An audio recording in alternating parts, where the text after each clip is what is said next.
नमस्कार। मैं रीना शर्मा अपने YouTube चैनल सुनी अनसुनी में आप सबका स्वागत करती हूँ। दोस्तों, आज हम बात करेंगे हमारे पुराणों में वर्णित कुछ चिरंजीवियों की, जो 7 हैं। चिरंजीवी का मतलब होता है जो हजारों हजार साल से जीवित हैं और हमारे बीच में हैं, रामायण महाभारत काल से। जिसमें सबसे पहला नाम आता है भगवान परशुराम का, जो विष्णु जी के छठे अवतार कहे जाते हैं। इन्हें वेदों का और शास्त्रों का बहुत ज़्यादा ज्ञान था और भीष्म, द्रोण, कर्ण जैसे इनके शिष्य थे।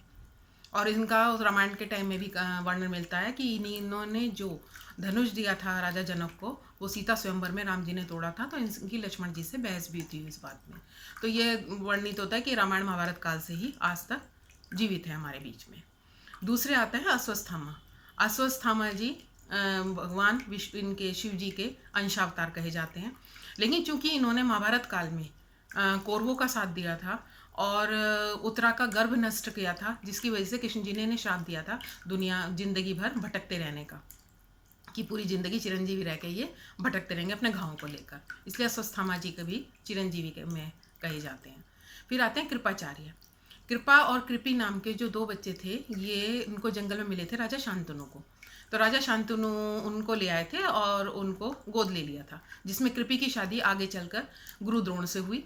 और जो कृपा हैं, ये इनके कुरु वंश के गुरु बने, इसलिए उनके आचार्य होने की वजह से इन्हें कृपाचार्य कहा जाता है।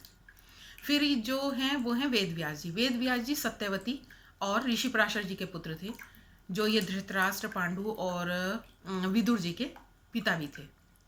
तो वेद व्यास जी के उसमें ही गुरु पूर्णिमा का त्यौहार मनाया जाता है इनके जन्मदिन पे।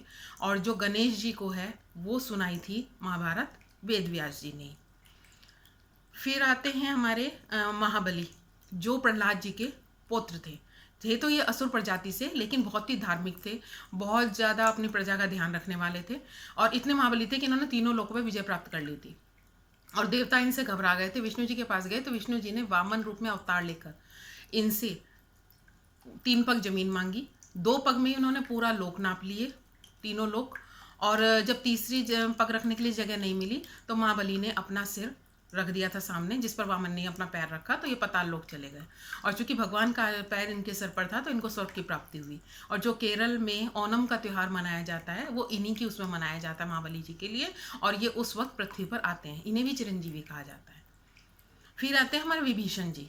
जो विभीषण हैं वो इनको राम जी का आशीर्वाद प्राप्त था कि वो हमेशा ही जीवित रहेंगे, चिरंजीवी रहेंगे।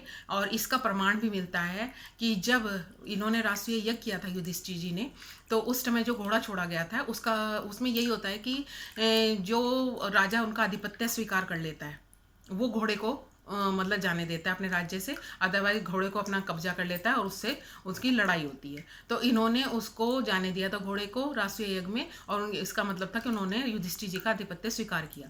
तो इनके चिरंजीवी होने का प्रमाण ये भी है कि ये महाभारत काल में भी थे विभीषण जी। हनुमान जी का भी सर्वविदित है कि जो हनुमान जी हैं वो आज तक जीवित हैं, क्योंकि उन्हें सीता मैया ने आशीर्वाद दिया था कि इनको था हनुमान जी को कि मुझे यहीं रहना है इसी लोक में, और जहाँ जहाँ राम कथा होगी मैं वहाँ पर उपस्थित रहना चाहता हूँ। तो सीता मैया ने इनको आशीर्वाद दिया था चिरंजीवी रहने का। तो ये भी, इनके भी चिरंजीवी होने के प्रमाण कहीं मिलते हैं, कहीं गुफा में कई बार इनको देखा भी गया है। और हनुमान जी का जिक्र भी होता है कि वो धरती पर आज भी उपस्थित हैं।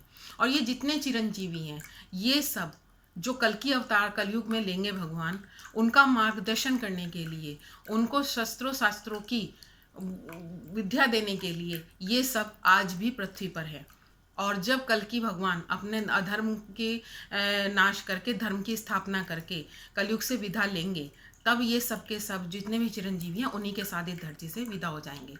और उनके मार्गदर्शन के लिए ये तब तक धरती पर जीवित है। और इसके लिए जो है कि 7 चिरंजीवी हैं हमारे यहाँ, मैंने एक लिंक में नीचे डिस्क्रिप्शन भी दे रखा है एक श्लोक के रूप में, उसे पढ़िएगा प्लीज़। और अगर आपको मेरी वीडियोस पसंद आई हो और अच्छी लगती हो तो प्लीज़ लाइक और सब्सक्राइब करना ना भूलें। धन्यवाद।